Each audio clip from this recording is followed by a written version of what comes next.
ఒకవైపు ఆందోళన, ఒకవైపు ఏదో చేయాలనేటువంటి ఒక పట్టుదల. రణరంగంలోకి దిగాం.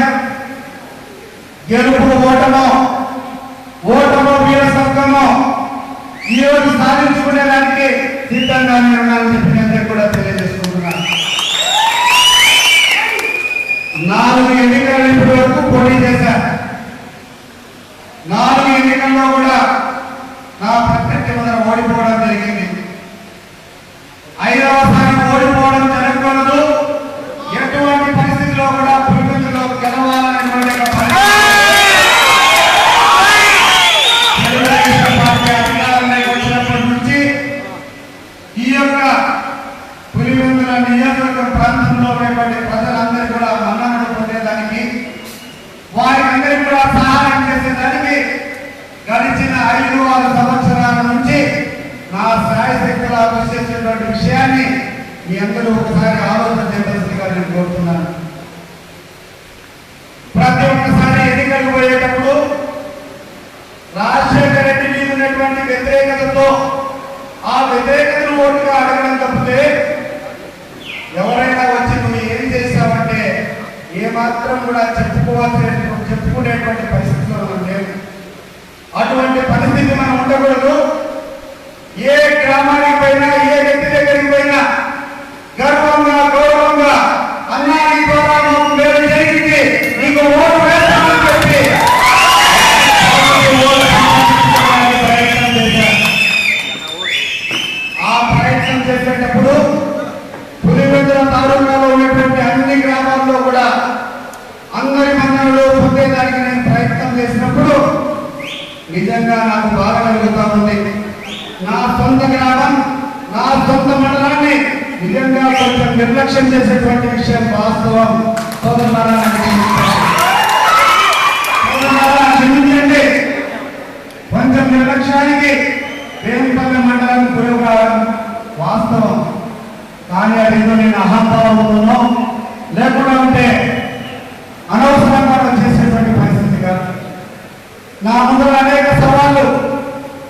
ఈ నియోజకవర్గంలో అందరి మనలో పొందాలంటే ప్రతి ఒక్క గ్రామానికి కూడా కృష్ణా జలాలు రావాలి. రాజశేఖర రెడ్డి హయాంలో జలయజ్ఞం పేరుతో ఆయన కొన్ని పనులు మొదలుపెట్టాడు. జలయజ్ఞం కాస్త ధనయజ్ఞం అయిపోయింది. కమిషన్లు కక్కులు పడి లాభం వచ్చే పనులందరూ కూడా కాంట్రాక్టులు చేసుకుని వాళ్ళు జోబులు నింపుకుంటే ఒక్క రైతు కూడా ఒక చుక్క నీళ్లు రాలేదనేటువంటి విషయం మీ అందరికీ తెలుసు. వాస్తవాలు తెలుగుదేశం పార్టీ అధికారంలోకి వచ్చిన తర్వాత ఒక శపథం తీసుకున్నా, నేను చేసేటువంటి కార్యక్రమాలు నా స్వార్థం కోసం కానీ నా యొక్క కుటుంబం బాగు కోసం కాదు, పులివెందుల నియోజకవర్గ ప్రజలందరూ జీవితాంతం గుర్తుపెట్టుకునే రకంగా ఉండాలని ఆ రోజు ముఖ్యమంత్రి గారి దగ్గరికి పోయి చెప్పిన, సార్ పులివెందుల నియోజకవర్గానికి నీళ్లు తెచ్చుకోవడానికి అవకాశం ఉంది. గడిచిన 10 సంవత్సరాల నుంచి ఎటువంటి శ్రద్ధ పెట్టకుండా మా నాయకులంతా కూడా నిర్లక్ష్యం చేస్తున్నారు. మీరు దీనిని ఎటువంటి పరిస్థితిలో పూర్తి చేయించాలని చెప్పి ఒక మాట తీసుకున్నాను. తర్వాత ఇక్కడ జరుగుతున్నటువంటి ఆంధ్ర రాష్ట్ర పునర్నిర్మాణ దీక్ష సందర్భంగా ఆవిడ సవాల్ చేసిన పులివెందుల నియోజకవర్గంలో నీళ్లు కృష్ణా జలాలు తీసుకొని వచ్చేంత వరకు నేను వెంటుదలు కానీ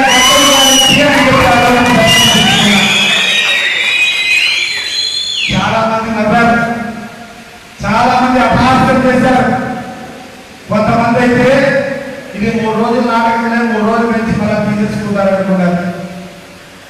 కొంతమంది సీరియస్ అయితే 1 సంవత్సరం అయిపోతే ఏమనుకున్నారంటే ఇతనికి గడ్డం తీసుకునేటువంటి మోక్ష మందులు పైన కింద కలిసిపోయిన కూడా ఇది కాదు అని చెప్పి చాలా మంది అన్నారు.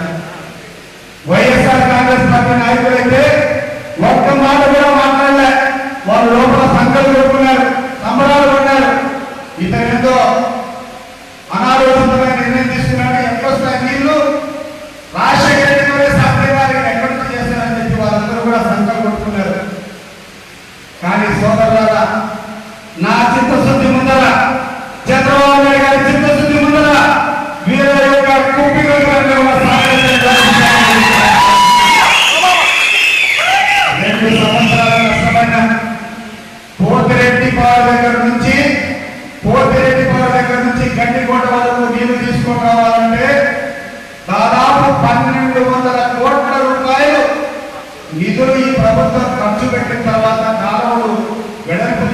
తర్వాత నీళ్ళు వచ్చినటువంటి విషయం ఏంటో కూడా తెలుసా? అవును టన్నెల్ అని చెప్పి ఒక టన్నెల్ ఉంది. ఆ టన్నెల్లో స్వర్ణం లోపలికి రావాలంటే ఆ స్వర్ణం భూమిపోతా వస్తే దానికి 400 కోట్లతో ప్రత్యామ్నాయంగా డైవర్షన్ ఛానల్ తీసి నీళ్ళు వచ్చినాయనేటువంటి విషయం అందరికీ తెలుసా? ఆఖరికి కొండాపురం నీళ్లు తీసుకొని వస్తే నీళ్లు పెట్టాలంటే అక్కడ నష్టపరిహారం కట్టించాలంటే 470 కోట్ల రూపాయలు నష్టపరిహారం కట్టించాలనేటువంటి విషయం అందరికీ తెలుసా? ఎక్కడ చరిత్రలో లేదు, ఎక్కడ చూసినా ఒకటే ఒకటి. ఎవరైనా ప్రత్యర్థులు ఉంటే మనకు కాని వారు ఉంటే వారిని ఏ రకంగా ఇబ్బంది పెట్టాలా, వారిని ఏ రకంగా నష్టపెట్టాలని చెప్పే ఆలోచనలు ప్రతి ఒక్కరికి కూడా ఉంటాయి. నా ప్రత్యర్థి ఎవరైనా ఉంటే వారి ఆర్థిక వనరులు తగ్గించడానికి ప్రయత్నాలు చేస్తాం. కానీ మొట్టమొదటిసారి ఒక నాయకుడిని చూశారు. నా ప్రత్యర్థి నియోజకవర్గమైన 40 సంవత్సరాలు తెలుగుదేశం పార్టీ పెట్టినప్పటి నుంచి ఒక్కసారి గెలవకపోయినా కూడా ఆ ప్రజలకు న్యాయం చేయాలని చెప్పి 1600 కోట్లు ఖర్చు పెట్టిన చంద్రబాబు నాయుడు గారు 2 సంవత్సరాలు కష్టపడిన తర్వాత చిత్రావతి బ్యాలెన్స్ రిజర్వాయర్కు ఫస్ట్ పైడిపల్లి బ్యాలెన్స్ రిజర్వాయర్ 2017లో నీళ్లు తీసుకొని వచ్చినాం. నీళ్లు తీసుకొని వచ్చిన తర్వాత ఆ నీళ్లు కొన్ని గ్రామాలకే పోతా ఉన్నాయి. ఒక సింహాద్రిపురం మండలంలో కొన్ని గ్రామాలకు వస్తే కిందికంతా నీళ్ళు వచ్చేదానికి అవకాశం లేదు. ఆ రోజు ఆలోచన చేసి గండికోట నుంచి చిత్రావతి బ్యాలెన్స్ రిజర్వాయర్కు నీళ్లు తీసుకొని పోవాలా. మళ్ళా ఒక సంవత్సరం కష్టపడి 2018 జనవరి అంతా మళ్ళా ముఖ్యమంత్రి గారితోనే ప్రారంభోత్సవం చేసి చిత్రావతి బ్యాలెన్స్ రిజర్వాయర్కు నీళ్లు తీసుకొని పోయినాం. అంతటితో ఆగల. ప్రతి ఒక్క గ్రామానికి తేలేడు వరకు నీళ్లు రావాలా. ఒక పైడిపాట రిజర్వాయర్లో ఉంటే ఇక్కడేటువంటి గ్రామస్తులకు ఎంత పేరు జరుగుతుంది. ఒక చిత్రావతి బ్యాలెన్స్ రిజర్వాయర్లో నీళ్లు తీసుకొని వస్తే ఇక్కడేటువంటి ప్రజలందరికీ ఎక్కడ న్యాయం జరుగుతుంది. ఒక గడ్డికోటలో నీళ్లు ఉంటే ఏ రకంగా న్యాయం జరుగుతుంది. ఈ యొక్క నీళ్లు ప్రతి ఒక్క గ్రామానికి వాళ్ళ కాళ్ళ దగ్గరికి పోయినప్పుడే నా యొక్క జీవితం సాధ్యం అని చెప్పి కష్టపడి పులివెందుల బ్రాంచ్ కెనాల్ మీద దాదాపు 15 లిఫ్ట్ ఇరిగేషన్ స్కీమ్స్ ఉన్నాయి. అంటే ఆ కాలువ మీద నుంచి ఎత్తిపోతల పథకాలు మోటార్లు పెట్టి పైకి పంపు చేయాలి. ఎత్తిపోతల పథకాలన్నీ పూర్తి చేయాలంటే ఇక్కడటువంటి కాంట్రాక్టులు పూర్తిగా చేతులు వదిలిపెట్టారు. అయ్యా ఈ నష్టం వచ్చే పనులు మేము చేయము, మేము వదిలిపెట్టామని చెప్పి చెప్పినారు. 5 సంవత్సరాల నుంచి బంగపోయిన వాళ్ళను ఆ కాంట్రాక్టులందరినీ బంగపోయినా మీరు వచ్చి ఈ పనులు పూర్తి చేయండి. ఇంటికి పనులకు నీళ్లు పోవాలన్నా, వేపల్లో ఉన్నటువంటి ఆ యొక్క చెరువుకు నీళ్లు పోవాలన్నా, కప్పలూరుకు నీళ్లు పోవాలన్నా, నందిపల్లికి నీళ్లు పోవాలన్నా, ముసలిపల్లికి నీళ్లు పోవాలన్నా, చిక్కలూరుకు నీళ్లు పోవాలన్నా, అలవాటు నీళ్లు పోవాలన్నా ఈ లిఫ్టిగేషన్స్ అన్ని కంప్లీట్ కావాలని ఎంత ప్రయత్నం చేస్తారు. ఆ బాధ్యత నా మీద వేసుకున్నా. నా దగ్గర డబ్బులు లేవు. ఉండేటువంటి ఆరాధనగా ఉన్నటువంటి స్నేహితులతో అప్పులు చేసి నా యొక్క శక్తిని కాబట్టి మొత్తం ఈ 14 లిఫ్ట్ హౌస్లు ఈ రోజు ప్రారంభోత్సవం చేసేటువంటి విషయం నేను కూడా ఒకసారి గమనించాలని. ఎక్కడనో కొండ గిట్టింగి పల్లె ఎవరైనా పాల్గొన్నారని ఒకసారి ఆలోచన చేయండి. గిట్టింగి పల్లెకు కృష్ణా జిల్లా ఎవరైనా ఆలోచన చేశారు? ఆ అసాధ్యాన్ని సుసాధ్యం చేశారు. ఈరోజు భూమి గారి వల్ల మీకు అందరూ కూడా తెలిసేటది. కొంతమందికి వేమలవాడలో భూమి గారి పల్లె ఎత్తైనటువంటి ప్రాంతం. ఆ యొక్క భూమి గారి పల్లె నీళ్లు తీసుకొని పోయినాం. మల్లాలకు నీళ్లు తీసుకొని పోయినాం. సంతకూరు, గండికు, గంగనపల్లెకు. ఈ ఊరు ఆ ఊరని కాకుండా ఆఖరికి చివరన మన వేపల్లి కూడా నీళ్లు తెచ్చుకునేటువంటి విషయం మీరందరూ కూడా గమనించాలని. ఇప్పుడు మన ప్రభాకర్ రెడ్డి చెప్పినట్టు, రవి చెప్పినట్టు లాస్ట్ ఫేజ్ కూడా వేపల్లో పోతా ఉన్నాయి. దీని ఒక యజ్ఞంగా తీసుకోవడం వల్ల నా శక్తి, నా యుక్తి, నాకున్నటువంటి వనరులు ఒక్కొక్కసారి అప్పుడుగా పనులు పూర్తి చేయాలంటే ₹1 బిల్లు రాదు. ఈ రోజు ఈ సంవత్సరాలు చెప్తున్నాను, ఒక్క రాగిన పైసా బిల్లు రాకుండా ఉన్నా 3 కోట్లు 4 కోట్లు విలువైనటువంటి ఈ లిఫ్ట్ ఇరిగేషన్ పనులని పూర్తి చేసి మీ అందరికీ నియమించేటువంటి విషయాన్ని సాధిస్తున్నాను. ఈ కన్ఫ్యూషన్ లో ఈ ఒత్తిడిలో నీళ్లు తీసుకొని రావాలనేటువంటి ఈ తపన వల్ల నిజంగా 24 గంటలు వేపల మండలానికి కానీ వేపల ప్రజలకు కానీ అందుబాటులో లేకపోయినాయి. కానీ మీరు ఒకసారి ఆలోచన చేయండి. ఈరోజు మన ప్రత్యర్థి జగన్మోహన్ రెడ్డి. జగన్మోహన్ రెడ్డిని చంద్రబాబు నాయుడు ఒకసారి కంపేర్ చేయండి. జగన్మోహన్ రెడ్డిని సతీష్ రెడ్డిని ఒకసారి కంపేర్ చేయండి. ఎందుకంటే మన వాళ్ళు కొంతమందికి తెలియదు.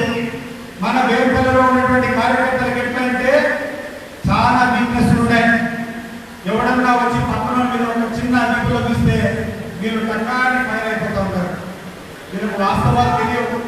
వీళ్ళ వీక్నెస్ పట్టుకొని లేనిపోయి ఒకరి మీద ఒకరికి సాడీలు చెప్పడం, ఒకరి మీద ఒకరికి ఈశాదేశం తీసుకున్నాడు. ఏమన్నా మాట్లాడితే నీకేం చేశాడయా సతీష్ రెడ్డి, ఎందుకైనా చేస్తానటువంటి కొన్ని అపోహలు కొన్ని మన కార్యకర్తలలో ఉన్నాయి. నేను వివరంగా అన్ని విషయాలు చెప్తాను. దయచేసి కూర్చోండి, శబ్దం చేయకుండా దయచేసి కూర్చోండి. మీరు ఒకసారి ఆలోచన చేయండి. జగన్మోహన్ రెడ్డి 2009లో మొట్టమొదటిసారి ఎంపీ అయినాడు. అంటే దాదాపు 10 సంవత్సరాలు పూర్తయితా ఉన్నదని ఎంపీ అయి ఈ 10 సంవత్సరాల వ్యవధిలో ఎన్ని రోజులు మన వేపల వాసులు కానీ పులివెందుల వాసులకు అందుబాటులో ఉన్నారు? ఒకసారి సోదరులారా చేసుకుని ఒకసారి ప్రశ్నించండి. మీకు అడిగేటువంటి మీ దగ్గర నుంచి చౌకపాల మాట్లాడేటువంటి నాయకులు అడగండి. ఏమయ్యా సతీష్ రెడ్డి 165% నుంచి 70% రోజులు వేపలలో మీకు అందుబాటులో ఉన్నామని మీకు అందుబాటులో నేనున్నా. మీరు నాకు ఓటు చేసి గెలిపించాల. ఒక్కరోజు ఉండాలని ఎమ్మెల్యేగా కానీ లేకుండా ఎంపీ కానీ నన్ను నా టీం అందరూ గెలిపించలే. కానీ మీ సేవ కోసం అన్ని పనులు వదిలిపెట్టి నేను వేపలలో ఉండి మీకు అందుబాటులో ఉంటున్నానా లేదని ఆలోచించండి. రెండవది, మనకు ఉన్నటువంటి ప్రజాప్రతినిధి మనకు అందుబాటుతో పాటు మన సమస్యల గురించి మాట్లాడాలని చెప్పి మనం కోరుకుంటాం. మీరు ఎవరైనా జగన్మోహన్ రెడ్డిని జిల్లా పరిషత్ మీటింగ్ ఒక్కసారిగా వచ్చినటువంటి దగ్గరాలు చూస్తారా సోదరులారా? 10 సంవత్సరాల నుంచి ఒక్క జిల్లా పరిషత్ మీటింగ్ వచ్చిన ఆ వ్యక్తి ఒక్క రోజైనా మండల మీటింగ్ వచ్చింది ఎవరైనా చూస్తారా? ఎక్కడైనా కడప పార్లమెంట్ పరిధిలో కానీ తిరుపతి నియోజకవర్గంలో కానీ ఒక మున్సిపల్ సమావేశానికి జగన్మోహన్ రెడ్డిని మీరు చూసారా సోదరులారా? నేను ఇంతవరకు చెప్తున్నా, ఒక్క జిల్లా పరిషత్ మీటింగ్ నేను మిస్ కాలే, ఒక్క మండల సమావేశం మిస్ కాలే. అన్ని సమావేశాలకు వచ్చి కూర్చున్నా. ప్రజల యొక్క సమస్యలు పరిష్కారం చేసేదానికి నేను కృషి చేసిన జగన్మోహన్ రెడ్డి ఈ రోజు రాలేదనేటువంటి విషయాన్ని అందరూ కూడా గుర్తుపెట్టుకోండి. ఇప్పుడు జగన్మోహన్ రెడ్డి కూర్చొని ఏమైనా మాట్లాడితే ఏది చేశావయ్యా జగన్మోహన్ రెడ్డి అని చెప్పి మనం అడిగితే వైఎస్ఆర్ కాంగ్రెస్ పార్టీ నాయకులు ఏమంటారు? జగన్మోహన్ రెడ్డికి అధికారం వల్ల కానీ రాజశేఖర రెడ్డి చేశాడని అంటారు. అనేది ఏమన్నా గట్టిగా ఆలోచన చేయండి. జగన్మోహన్ రెడ్డి ఎవరైనా ఏమయ్యా నువ్వు ఈ నియోజకవర్గానికి ఏం చేశావంటే ఆయనకు ఎప్పుడే కానీ అవకాశం రాలేదు, వాళ్ళ నాయన చేశాడని చెప్పారు. నేను ఆ విషయాన్ని మీకు స్పష్టంగా నేను చెప్పదలుచుకున్నాను. రాజశేఖర రెడ్డి 5 సంవత్సరాలు ముఖ్యమంత్రిగా ఉన్నాడు. మరి ఈ తప్ప దాదాపు 4 సంవత్సరాల 8 నెలల నుంచి ముఖ్యమంత్రి చంద్రబాబు నాయుడు గారు ఉన్నారు. జగన్మోహన్ రెడ్డి గొప్పగా మాట్లాడతాడు. ఎక్కడికి పోయినా నాకు ఓటేయండి, నన్ను ముఖ్యమంత్రి చేయండి, రాజన్న రాజ్యం తీసుకొని వస్తానని చెప్పి జగన్మోహన్ రెడ్డి మాట్లాడుతున్నారు కదా. నేను అడుగుతున్నాను, మిమ్మల్ని అందరినీ కూడా అడగమని కోరుతున్నా. రేపు వైఎస్ఆర్ కాంగ్రెస్ పార్టీ నాయకులు వస్తే మీరందరూ కూడా అడగాల్సినటువంటి విషయాలు చెప్తున్నా. రాజన్న రాజ్యం అంటే రాజశేఖర రెడ్డి ఇచ్చినటువంటి పెన్షన్ ఎంత? ఒక్కసారి చెప్పండి. రాజశేఖర రెడ్డి 200 రూపాయలు. ఈయన నమ్మద్దయ్యా అని చెప్పి చంద్రబాబు నాయుడు చెప్పాడు. అవి 10,000 కోట్ల రూపాయలు ఉన్నాయి. డ్వాక్రా రుణాలు గడిచిన 3 సంవత్సరాలకు 3 విడతలుగా ఆడోళ్ళకందరికీ ఆ 10,000 కోట్లు డబ్బులు కట్టి మళ్ళా రెండో 10,000 కోట్లు ఈ రోజు ప్రతి ఒక్క మహిళకు మళ్ళా 10,000 రూపాయలు ఇచ్చింది చంద్రబాబు నాయుడు గారు.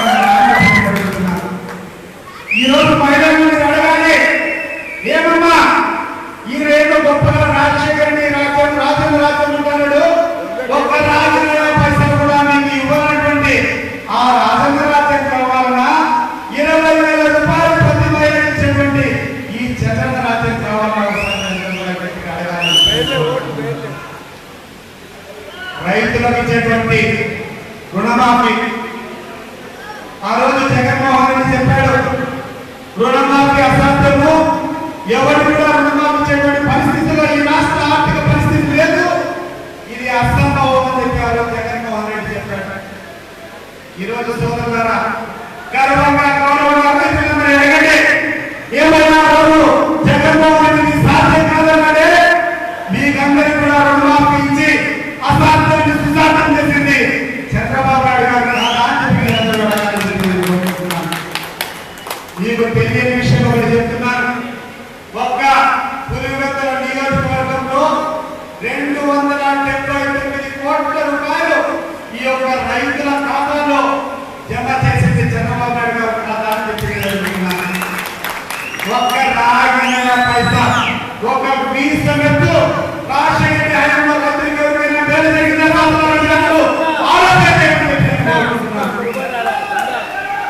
పులివెందుల నియోజకవర్గంలో కరువులు వస్తాయి, అప్పుడప్పుడు పంటలు ఎండిపోతాయి.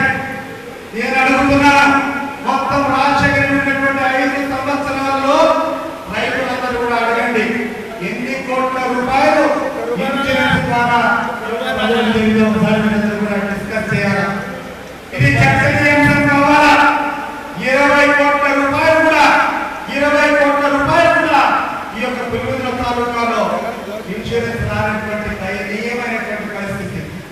ఈ రోజు సాధారణంగా మీరు గౌరవంగా చెప్పండి, ఈ చంద్రబాబు నాయుడు రాజ్యంలో గడిచిన 4 సంవత్సరాల నుంచి 230 కోట్ల రూపాయలు ఈ యొక్క రైతులందరికీ ఇచ్చినటువంటి ఘనత మనది కాదా అని చెప్పుకుంటా పోతే, ఒకవైపు రుణమాఫీ కంప్లీట్ చేస్తున్నాం, 4-5 రోజుల లోపల 3వ విడత 4వ విడత డబ్బులు కూడా మీ అకౌంట్ లో పడతాయి. మీరు క్లియర్ గా అర్థం చేసుకోండి. 1000 రూపాయలు మనం ఆ రోజు చెప్పిన పెన్షన్ ఎంత చెప్పాం? 1000 రూపాయలు పెన్షన్ ఇస్తామని చెప్పాం. ఈ రోజు ఎంత ఇస్తున్నాం సోదరులారా? చెప్పిన దానికి రెట్టింపు చేసింది ఒక తెలుగుదేశం ప్రభుత్వం చంద్రబాబు నాయుడు ఆలోచించండి. మనం చెప్పింది మహిళలందరికీ కూడా 10,000 కోట్ల రూపాయలు రుణమాఫీ చేస్తామని చెప్పారు. ఒకసారి రుణమాఫీ చేసి మళ్ళా 10,000 కోట్లు, రెండో విడత 10,000 రూపాయలు ఇచ్చింది ఒక చంద్రబాబు నాయుడు గారి ఖాతా రెట్టింపు చేస్తామని రైతులందరికీ రుణమాఫీ చేసి మీ అందరికీ ఇన్సూరెన్స్ ఇన్పుట్ సబ్సిడీ అందించి ఈ రోజు అన్నదాత సుఖీభవ అని చెప్పి ప్రతి ఒక్క రైతుకు మళ్ళా పెట్టుబడి సాగు చేసుకునే దానికి 15,000 రూపాయలు కొత్త పథకాన్ని మొదలుపెట్టింది చంద్రబాబు నాయుడు గారి ఖాతా. ఇది చంద్రబాబు నాయుడు గారి యొక్క నాయకత్వం. మీరు గట్టిగా మాట్లాడండి, ఈ విషయాన్ని చర్చించండి, వైఎస్ఆర్ కాంగ్రెస్ పార్టీ నాయకులు నిలదీయండి. మేము 3 ఫ్లాగ్షిప్ ప్రోగ్రాంలు మేము చెప్పిన దానికంటే డబల్ చేశాం. మరి ఏం చేశారు? ఒక ఇళ్ల విషయానికి వస్తాం. రాజశేఖర రెడ్డి హయాంలో ఇస్తున్నారు ఇంటికి 50,000 రూపాయలు, 60 కూడా కాదు, 60,000 రూపాయలు, 70,000 రూపాయలు హయాంలో. రాజశేఖర రెడ్డి టైంలో ఉంది 30,000 రూపాయలు, 50,000 పెంచినారు. కానీ ఈ రోజు మన చంద్రబాబు నాయుడు గారి హయాంలో ఒక్కొక్క ఇంటికి 1,50,000 రూపాయలు చేపట్టి ఘనత మంది కాదా? గౌరవంగా చెప్పండి. ఒక షెడ్యూల్ కులాలు షెడ్యూల్ తెగలకైతే 2 లక్షల రూపాయలు ఒక ఇంటి కట్టుకోవాలంటే. కానీ దౌర్భాగ్యమైనటువంటి పరిస్థితి మన వేపులలో ఎక్కడ చూసాం. వైఎస్ఆర్ కాంగ్రెస్ పార్టీ నాయకులు పేదలకు రావాల్సినటువంటి ఇళ్ళన్నీ దొంగ బిల్లులు చేసుకొని వాళ్ళ కార్డు నెంబర్లు నోట్ చేసుకొని ఈ రోజు మీద వాళ్ళ ఇల్లు లేకుండా వాళ్ళ కడుపు పట్టినటువంటి కర్కోటకులు ఈ విషయాన్ని వాళ్ళ దృష్టికి తీసుకోండి. ఇల్లు రానటువంటి నిరుపేదలందరికీ ఎవరి కారణం చేత ఇల్లు రాలేదు వాళ్ళందరికీ కూడా చెప్పండి.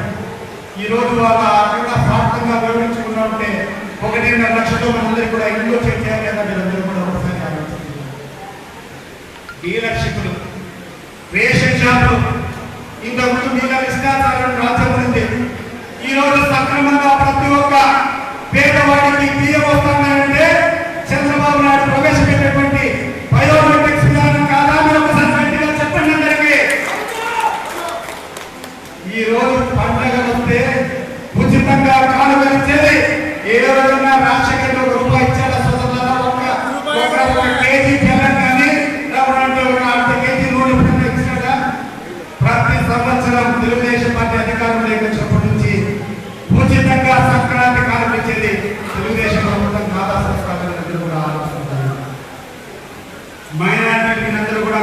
గుర్తుపెట్టుకోవాలా. పోయిన ఎన్నికల్లో మైనారిటీలకు అందరికీ ఒక రకమైనటువంటి అభద్రత వచ్చింది. తెలుగుదేశం పార్టీ బీజేపీతో పొత్తు పెట్టుకునింది. మరి రేపు బీజేపీ అధికారంలోకి వస్తే మొత్తం మైనారిటీలందరూ కూడా అనగదొక్కేటువంటి చర్యలు ఉంటాయని చెప్పి వీళ్ళందరూ కూడా చాలా అభద్రతతో దుంప గుర్తగా తీసుకొని జగన్మోహన్ రెడ్డి వేశారు. ఎక్కడెక్కడ మైనారిటీ ఓట్లు ఉన్నాయో ఆ యొక్క బూతుల్లో అంతా అత్యధికంగా వందల మెజారిటీ అవ్వదు వైఎస్ఆర్ కాంగ్రెస్ పార్టీ నాయకులకు ఓట్లు వచ్చాయి. ఇది వాస్తవంగా కూడా అనుకుంటుంది. కానీ తెలుగుదేశం పార్టీ అధికారులు వచ్చిన తర్వాత మైనారిటీలకు నాకు నా కళ్ళతో మైనారిటీలు కూడా అంతే సమానం అని చెప్పి కంటికి రెప్పమాలను మిమ్మల్ని కాపాడింది చంద్రబాబు నాయుడు గారు కాదా సోదరులు గట్టిగా మీరు ఆలోచన చేయాలి. మీరు ఆలోచన చేయాల్సింది రాజశేఖర రెడ్డి హయాంలో ఏ రోజైనా మీరు ప్రార్థన చేసేటువంటి దర్గాలకు కానీ మసీదులకు కానీ వాటి మరమ్మతులకు ఒక్క రూపాయి నిధులు వచ్చాయా? ఏమన్నా చెప్పండి సోదరులారా. మైనారిటీ సోదరులు చాలా మంది ఉన్నారు. ఒక్క రూపాయి ఎప్పుడైనా రాజశేఖర రెడ్డి హయాంలో మసీదులు రిపేర్ చేసుకునేదానికి కానీ మరమ్మతులు చేసేదానికి ఒక్క రాజనీయ పత్ర ఇచ్చారా అని చెప్పి నేను అడుగుతున్నాను. ఈ రోజు గౌరవంగా చెప్పుకుంటున్నా ప్రతి ఒక్క మసీదుకు ఈ యొక్క ప్రభుత్వం వచ్చినప్పుడు ప్రతి సంవత్సరం డబ్బులు ఇస్తున్నటువంటి విషయాన్ని మీ యొక్క దృష్టికి తీసుకుని వస్తున్నాను. ఇది ఈ విషయాన్ని దయచేసి ప్రజలందరికీ తీసుకుంటాను. హిందువులకు మిగతా ఈ రాష్ట్రంలో ఉన్నటువంటి ప్రజలకందరికీ సంక్రాంతి వస్తే కానుకలు ఇస్తే సంక్రాంతితో వాళ్ళతో పాటు అందరికీ కూడా కానుకలు ఇచ్చి రంజాన్ పండుగ వస్తే మీకు సపరేట్ గా రంజాన్ కానుకలు ఇచ్చినటువంటి నాయకుడు చంద్రబాబు నాయుడు గారు కాదన్నా ఒకసారి ఆలోచన చేయండి. మీ యొక్క మసీదులో ప్రార్థన చేసేటువంటి ఇమాములు మోసలు ఉంటారు. ఈ రోజు పూర్తిగా ముస్లింలు డామినేషన్ చేసేటువంటి జమ్మూ కాశ్మీర్లో కూడా లేని రకంగా ఇమాములు మోసలు ప్రార్థన చేసే వాళ్లకు జీతాలు ఇచ్చింది చంద్రబాబు నాయుడు గారు కాదా సంస్థలు కూడా ఆలోచించారు. ఒకవైపు చంద్రబాబు నాయుడు తెలుసు మైనారిటీలందరూ కూడా ఆ రోజు వ్యతిరేకంగా వేసినటువంటి విషయాలు నాకు తెలుసు.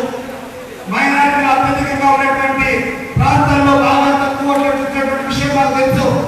అయినా కూడా మీ అందరికీ మేలు చేయాలని చెప్పి మేము సంకల్పిస్తే మీరు ఓటు వేసేటువంటి జగన్మోహన్ రెడ్డి ఈ రోజు నరేంద్ర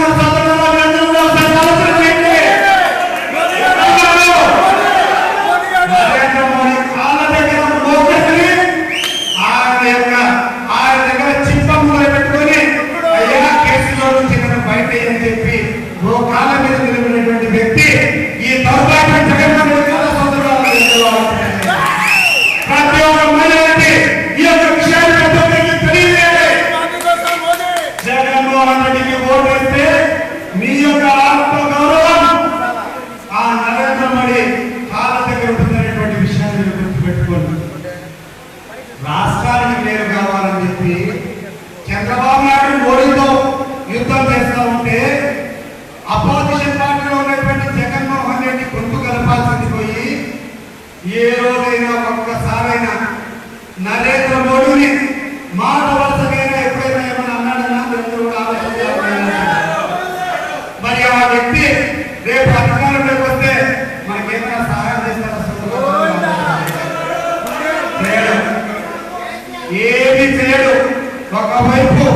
ఒకవైపు నరేంద్ర మోడీ దగ్గర కాళ్ళ దగ్గర ఉన్నాడు, రెండో వైపు ఈరోజు కేసీఆర్ చెప్తే చేస్తాడు. ఆయన మోసందు దగ్గర నీళ్లు పెట్టుకొని నీళ్ళు అవుతాడు. రేపు ఈయన పొరపాటున ముఖ్యమంత్రి అయితే శాసించేది కేసీఆర్, పాటించేది ఈ జగన్మోహన్ రెడ్డి. అవునగా సోదరులను అందరూ గుర్తుపెట్టుకోండి. ఇప్పటికే ఇద్దరి మధ్య లాలూచి జరిగింది. ఒకవైపు హైదరాబాద్ లో కూర్చొని తెలుగుదేశం నాయకులు ఎవరికైనా హైదరాబాద్ లో ఆస్తులు ఉంటే వాళ్ళందరినీ కూడా బెదిరించి వీరందరూ కూడా రాజీనామా చేసి మీరు జగన్మోహన్ రెడ్డి పార్టీలో చేరకుండా ఉంటే మీ మీద కక్ష సాధింపు చర్యలు ఉంటాయని చెప్పి కొంతమంది నాయకులంతా తెలుగుదేశం పార్టీ నాయకులు వైఎస్ఆర్ తెలుసుకున్నాడు. కానీ ఇక్కడ ప్రజలు పిచ్చోళ్ళు కాదు. ఇక్కడ ప్రజలకు ప్రతి ఒక్క విషయం తెలుసు. ఏ సందర్భం వచ్చినా ఏ నిమిషం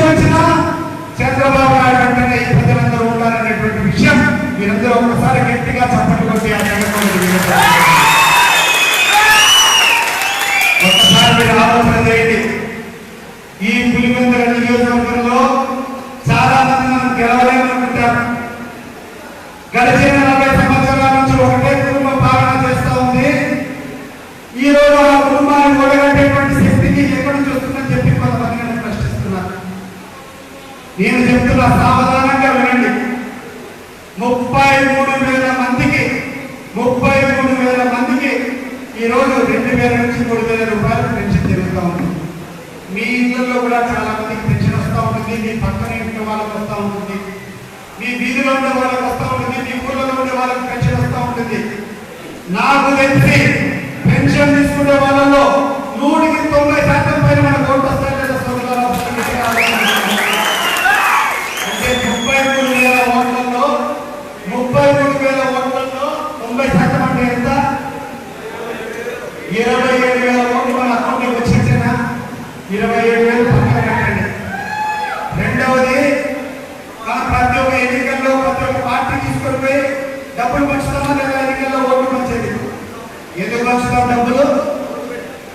డబ్బులు ఇస్తేనే ఓట్లు ఇస్తారనేటువంటి ఒక ఆలోచన మనం చేస్తాం కదా మామూలుగా. ఈరోజు ప్రతి ఒక్క మహిళ కూడా 20,000 రూపాయలు మన చంద్రబాబు నాయుడు వాళ్ళ అకౌంట్లో పడితే లేదా సోదరులారా? ఆ రకంగా మన పులివెందుల నియోజకవర్గంలో 51,000 డ్వాక్రా మహిళలకు 20,000 రూపాయలు అన్నటువంటి విషయం దృష్టికి తీసుకొని వస్తున్నాను. ఎంతైనా కూడా డబ్బు తీసుకున్న తర్వాత, లాభం చెందిన తర్వాత ఎవరైనా డబ్బులు వస్తారన్నా? ఆ 2,000 పెన్షన్ కాకుండా కనీసం 80% ఓట్లు వస్తాయి మన వార్డులలో. ఇంకా అర్థం పడుతున్నాంలే, 70% వస్తాయా? 70% మీరు ఒప్పుకుంటారా? 70% కూడా పక్కన పెట్టు, 60% ఒప్పుకుంటారా? 51,000 ఓట్లలో 60% ఎంతన్నా? 30,600 ఓట్లు. మరి ఆ 27,000 ఈ యొక్క 30,000 కలిపితే ఎంత? 57,000 ఓట్లు. ఈరోజు వార్తావాణి న్యూస్ ఛానల్ ఎప్పటికప్పుడు రాజకీయ, సినీ విశేషాలు, స్పోర్ట్స్ మరియు సాంకేతిక పరమైన మరెన్నో విషయాలను మన ముందుకు తెస్తుంది. మరింత సమాచారం కొరకు వార్తావాణి న్యూస్ ఛానల్ ని సబ్స్క్రైబ్ చేయండి.